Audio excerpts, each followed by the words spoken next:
au-delà des considérations qu'on peut avoir sur ces différentes religions, moi, ce qui me frappe quand même, c'est que il y a quand même des fractures profondes entre ces religions. Mmh. Et quand des religieux mettent en avant les, enfin, les défauts des autres religions, logiquement, on devrait appeler ça un blasphème.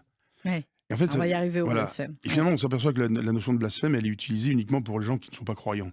Si vous n'êtes pas croyant, que vous n'êtes pas en accord avec ce que disent les grandes religions, vous êtes un blasphémateur. Mais quand on écoute bien ce que disent les grandes religions entre elles, elles pointent des critiques profondes Ouais. et qui, c'est bien plus grave qu'un simple blasphème. C'est vraiment une remise en cause Des fondements de des ouais. fondements même de chacune des autres Mmh. religions. Donc je dirais souvent que les critiques les plus graves, elles viennent pas des dessinateurs de presse qui font des caricatures, elles viennent des 3 religions entre elles.